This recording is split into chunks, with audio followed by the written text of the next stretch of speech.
السلام علیکم ناظرین، آپ دیکھ رہے ہیں پیام قرآن۔ میں ہوں آپ کا میزبان سعید رسول رضوی۔ ناظرین، جیسے کہ آپ جانتے ہیں، ہم اس مختصر پروگرام میں قرآن مجید فرقان حمید کی تلاوت، ترجمہ اور مختصر تفسیر آپ کی خدمت میں پیش کرتے ہیں، کیونکہ قرآن مجید فرقان حمید بنی نوع انسان کی ہدایت کے لیے اللہ تعالیٰ نے نازل کی ہے۔ ہم یہی چاہتے ہیں اس مختصر پروگرام کے ذریعے بنی نوع انسان تک قرآنی تعلیمات پہنچ جائیں۔ آئیے سب سے پہلے تلاوت کلام پاک سے اس پروگرام کا آغاز کرتے ہیں۔ اعوذ باللہ من الشیطان الرجیم،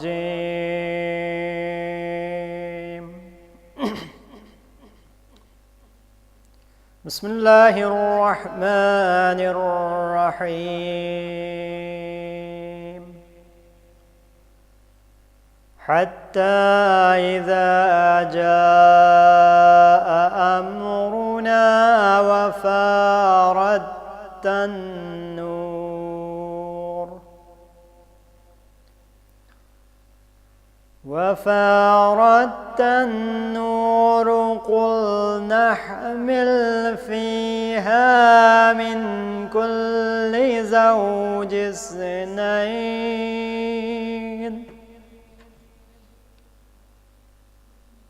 وأهلك إلا من سبق عليه القول ومن آمن وما آمن معه إلا قليل۔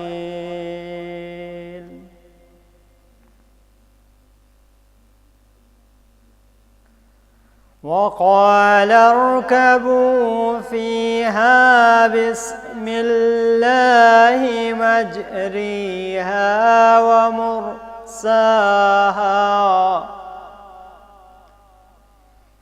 إن ربي لغفور رحيم۔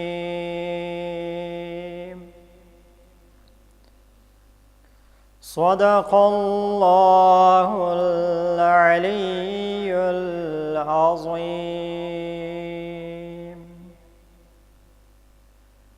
ترجمہ۔ کفر اور مذاق اڑانے کا سلسلہ جاری رہا یہاں تک کہ ہمارے عذاب کا وقت آن پہنچا اور تنور سے پانی پھوٹنا شروع ہو گیا۔ ہم نے نوح سے کہا کہ ہر حیوان اور زندہ موجود کے جوڑے میں سے دو دو جانور نر اور مادہ کو اس کشتی میں اٹھا لاؤ، اور اسی طرح اپنے گھر والوں کو بھی سوائے اپنی بیوی اور ایک بیٹے کے، جن کے بارے میں پہلے عذاب کی بات ہو چکی ہے، نیز ان افراد کو بھی جو ایمان لا چکے ہیں، لیکن تھوڑے سے لوگوں کے علاوہ ان پر کوئی ایمان نہیں لایا تھا۔ جی ناظرین، یہ آیت گرامی حضرت نوح علیہ السلام کے بارے میں نازل ہوئی ہے۔ اس آیت گرامی میں حضرت نوح علیہ السلام کے قوم پر عذاب الہی جو واقع ہوا، جو عذاب الہی نازل ہوا، اس بارے میں بات کی ہے۔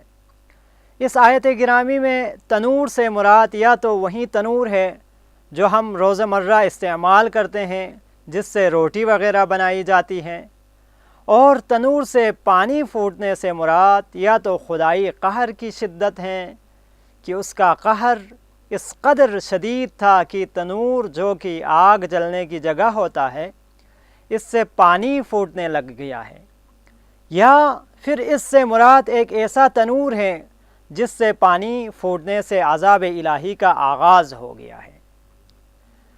بعض روایات کے مطابق حضرت نوح علیہ السلام نے حیوانات کے علاوہ درختوں کو بھی اپنے ساتھ کشتی میں رکھ لیا تھا۔ یہ مطلب اس آیت کے مطابق ہے، اس لیے کہ زوجیت کا تعلق صرف حیوانات سے نہیں بلکہ نباتات سے بھی ہے۔ اور آیت گرامی کہتی ہے من کل زوجین اثنین، یعنی ہر موجودات میں سے ایک ایک جوڑا لے کے آئیں۔ حضرت نوح علیہ السلام کو جو حکم ہوا ہے وہ یہی کہ ہر چیز کے، ہر موجودات میں سے ایک ایک جوڑا اس کشتی میں سوار کر دیا جائے۔ تفسیر آلوسی میں صاحب تفسیر کے بقول حضرت نوح علیہ السلام کے 4 بیٹے تھے۔ ان میں سے سب سے پہلا جو بیٹا تھا، جو نافرمان بھی تھا، جس کو اس عذاب الہی نے گھیر لیا تھا، ان کا نام کنعان تھا، جو اسی طوفان میں ہلاک ہو گیا۔ دوسرا جو بیٹا تھا ان کا نام سام تھا، اور وہ عربوں کا جد امجد کہلاتا ہے، وہ عربوں کا جد تھا۔ اور اس کے بعد جو لڑکا تھا اس کا نام حام ہے، اور یہ سوڈانیوں کا مورث اعلیٰ بنا ہوا ہے۔ اور جو چوتھا لڑکا تھا وہ یافس تھا، وہ ترکوں کا جد امجد اور ان کا بزرگوار ٹھہرا ہے۔ اس آیت گرامی میں جو خاص پیغام بنی نوع انسان کے لیے بیان ہوا ہے، ان میں سے سب سے پہلا پیغام یہ ہے کہ پانی کا ہر قسم کا پھوٹنا اور جوش مارنا امر الہی کے تحت ہے۔ یعنی امر الہی کے علاوہ پانی میں کوئی طاقت نہیں وہ خود سے جوش مارے یا خود سے پھوٹنا شروع ہو جائیں، ایسی کوئی بات نہیں ہے، یہ امر الہی کے تحت ہیں۔ اسی بارے میں ارشاد ہوا جاء امرنا وفارت تنور، جیسے ہی ہمارا امر آیا تو تنور پھوٹنے لگا۔ اور اس آیت گرامی میں جو دوسرا پیغام دیا گیا ہے بنی نوع انسان کے لیے، وہ یہ کہ خداوند عالم جہاں مسبب الاسباب ہونے کی وجہ سے اسباب فراہم کرتا ہے، وہاں پر اسباب کو ضائع بھی کر دیتا ہے۔ مثلا کسی انسان کو کسی چیز کے بارے میں سبب فراہم کرنا ہے، یہ بھی اللہ تعالیٰ کر سکتا ہے، اور اسی طرح سے جہاں پر اسباب کو ضائع کرنا ہو، ختم کرنا ہو، وہ بھی اللہ تعالیٰ کی ذات کر سکتے ہیں۔ یعنی آگ کے لیے تیار کیے جانے والے تنور سے پانی کے چشمے جاری کرنا اللہ تعالیٰ کا کام ہے۔ وہ جو تنور جو بنایا جاتا ہے وہ تو آگ کے لیے بنایا جاتا ہے، مگر یہاں پر اس آگ کے تنور سے چشمہ جاری کر رہا ہے۔ اسی طرح آگ کو حضرت ابراہیم علیہ السلام پر گلزار بنا دیا جاتا ہے۔ یعنی وہ واقعہ بھی آپ کے پیش نظر ہیں کہ حضرت ابراہیم علیہ السلام کو نمرود نے آگ میں ڈالا تو اس وقت وہ جو آگ گلزار بن گیا۔ یعنی یہ جو آگ کی خاصیت یہ ہے کہ جلانا، مگر حضرت ابراہیم علیہ السلام کے لیے گلزار بن گیا ہے۔ اور اسی طرح سے پانی جو زندگی کا اہم ترین عنصر ہے، اسے ایک نسل کی ہلاکت اور انقراض کا سبب بنا دیتا ہے۔ یہ کام جو ہے صرف اور صرف اللہ تعالیٰ کی ذات کر سکتے ہیں، بنی نوع انسان اس کام میں مداخلت نہیں کر سکتا۔ اور اس آیت گرامی میں جو پیغام دیا گیا ہے ان میں سے ایک پیغام یہ بھی ہے کہ حیوانات اور زندہ موجودات کی نسلیں محفوظ رہنی چاہیے۔ اسی لیے ارشاد ہوا قُلْ نَحْمِلْ فِيهَا مِنْ كُلِّ زَوْجَيْنِ اثْنَيْنِ، یعنی حضرت نوح سے حکم کیا گیا کہ تمام زوجین یعنی تمام نر اور مادہ میں سے ایک ایک جوڑا اپنے ساتھ کشتی میں سوار کیا جائے۔ بنیادی طور پر اس آیت گرامی میں جو ارشاد ہوا اس میں سے ایک چوتھا پیغام یہ ہے کہ بنیادی اصول جو ہیں وہ ضابطہ ہیں، یہ رابطہ نہیں ہے۔ یعنی مذہبی تعلق جو ہیں خاندانی تعلق پر حاوی ہوتا ہے۔ یہی وجہ ہے کہ حضرت نوح کی بیوی اور بیٹا کشتی نجات پر سوار ہونے کے حق سے محروم ہو گئے۔ کیونکہ وہ خاندانی طور پر تو حضرت نوح کے ساتھ تعلق رکھتا تھا، مگر مذہبی لحاظ سے حضرت نوح سے کوئی تعلق نہیں تھا، اسی لیے کہا گیا لیس من اہلک، یہ دونوں میرے اہل میں سے نہیں ہے۔ یہاں پر اس آیت گرامی میں ارشاد ہوا وَأَهْلَكَ إِلَّا مَنْ سَبَقَ عَلَيْهِ الْقَوْلُ، وَأَهْلَكَ تمہارے اہل وہ لوگ جن کے بارے میں ہم نے کہا گیا ہے وَمَنْ آمَنَا، یعنی جن لوگوں نے حضرت نوح علیہ السلام پر ایمان لایا ہے صرف اور صرف وہی لوگ اہل ایمان ہے، صرف وہی لوگ اہل حضرت نوح ہے۔ حضرت نوح کے اہل صرف اور صرف وہی با ایمان متقی اور پرہیزگار لوگ ہیں۔ اور اس کے ساتھ ساتھ تاریخ شاہد ہیں کہ حق کے طرفدار ہر زمانے میں کم ہی رہے ہیں، یعنی حق کا پرچار کرنے والے لوگ بہت کم رہے ہیں۔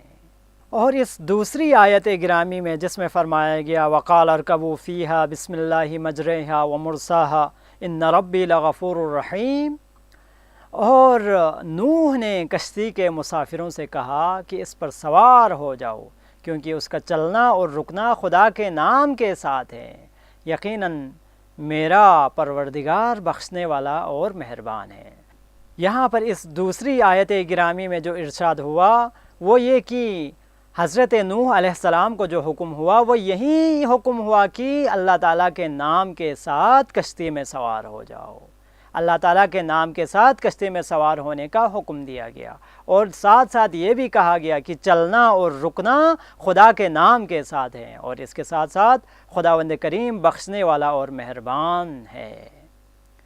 یہاں پر ناظرین کرام جو خاص نکات ہیں وہ یہ کہ پیغمبر اکرم صلی اللہ علیہ وآلہ وسلم کے عظیم صحابی حضرت ابوذر غفاری نے ایک مرتبہ خانہ کعبہ کی زنجیر کو پکڑ کر زور زور سے کہا، اور زور زور سے بلند آواز میں کہنا شروع کر دیا، لوگو لوگو لوگو، میں نے اپنے ان دونوں کان سے پیغمبر اکرم صلی اللہ علیہ وآلہ وسلم کی زبان مبارک سے کہتے سنا کہ آپ نے فرمایا، مثل اہل بیتی کمثل سفینۃ نوح، من رکبہا نجا ومن تخلف عنہا ہلکا۔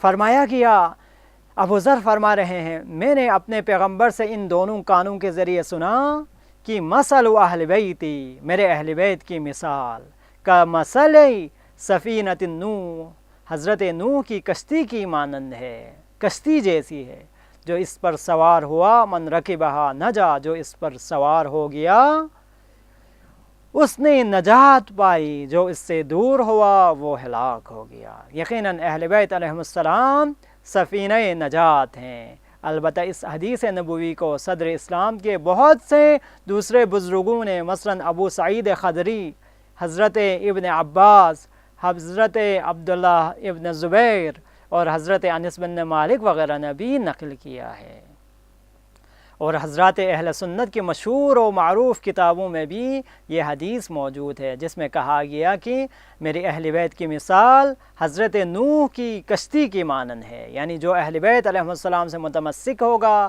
جو اہل بیت کو پا لے گا، یا جو اہل بیت کے ساتھ پکڑ کے رکھے گا، یا جو اہل بیت کی شان کو یا اہل بیت علیہ السلام کی کہنے پر عمل پیرا ہو جائے گا، ان کے لیے نجات ہے۔ اگر متواتر حدیث کو پیغمبر اکرم صلی اللہ علیہ وسلم کی ایک اور متواتر حدیث سے ملا کر دیکھا جائے تو حق صاف طور پر واضح ہو کر سامنے آ جاتا ہے۔ وہ صحیح حدیث، وہ متواتر حدیث یہ ہیں کہ آپ صلی اللہ علیہ وآلہ وسلم نے فرمایا، مسلمان 73 فرقوں میں تقسیم ہو جائیں گے، جن میں سے صرف اور صرف ایک ہی نجات پانے والا ہوگا۔ یعنی فرقہ ناجیہ سے یہ بات روشن ہو جاتی ہے، یعنی فرقہ ناجیہ وہ فرقہ جو نجات پانے والا ہے، اس بارے میں روشن یہ بات ہے کہ خود ان حضرت صلی اللہ علیہ وآلہ وسلم نے فرمایا، اہل بیت علیہ السلام فرقہ ناجیہ کا مصداق ہے، اور فرمایا کہ من رکبہا نجا کہا گیا، جو اہل بیت علیہ السلام سے متمسک رہیں وہ نجات کے لائق ہے، ان کو نجات حاصل ہو جاتی ہے۔ اور اس آیت گرامی میں جو خاص کلام بنی نوع انسان کے لیے ارشاد ہوا وہ یہ کہ اللہ کے نام کے ساتھ ساتھ ہر کام کا آغاز خدا پر توکل، اس سے مدد خواہی اور اس کو رنگ الہی میں رنگنے کی علامت ہے۔ یہاں پہ فرمایا گیا ارکبوا فیہا بسم اللہ مجریہا ومرساہا، یعنی اٹھنا بیٹھنا چلنا سارا بسم اللہ کے ساتھ ہے، اللہ تعالیٰ کے اسم کے ساتھ ہے، اور چلنا اور رکنا دونوں خدا کے نام سے مدد طلب کرتے ہوئے ہونا چاہیے۔ اور یہاں پر جو ایک خاص بات بتائی گئی ہے اس آیت گرامی میں وہ یہ ہے کہ کشتی تو صرف اور صرف ایک وسیلہ ہے، انسان کو چاہیے کہ ہر وقت خدا کو یاد رکھیں، کیونکہ تمام چیزیں اسی کے ارادے کے زیر اثر ہیں۔ اور اگرچہ حضرت نوح کے ساتھی روئے زمین پر موجود تھے لیکن عیب اور گناہ سے خالی نہ تھے، اور اللہ تعالیٰ نے انہیں بخش دیا۔ یہاں پر اس آیت گرامی میں ارشاد ہوا ان ربی لغفور الرحیم، خداوند قدوس وہ ذات ہیں جو بخشنے والا ہے۔ تو وہاں پر گناہ گار بھی موجود ہونے کے باوجود اللہ تعالیٰ بخشنے والا ہے۔ اگر صدق دل سے توبہ کریں تو اللہ تعالیٰ انسانوں کے گناہ کو معاف کر دیتا ہے۔ خدا سے دعا ہے کہ خدایا ہمیں قرآن مجید پر عمل پیرا ہونے کی توفیق عطا فرمائیں۔ ناظرین کرام، پروگرام کا وقت ختم ہوا چاہتا ہے۔ اگلے پروگرام میں آپ سے پھر ملاقات ہوگی، تب تک کے لیے اجازت دیجیے، اللہ حافظ۔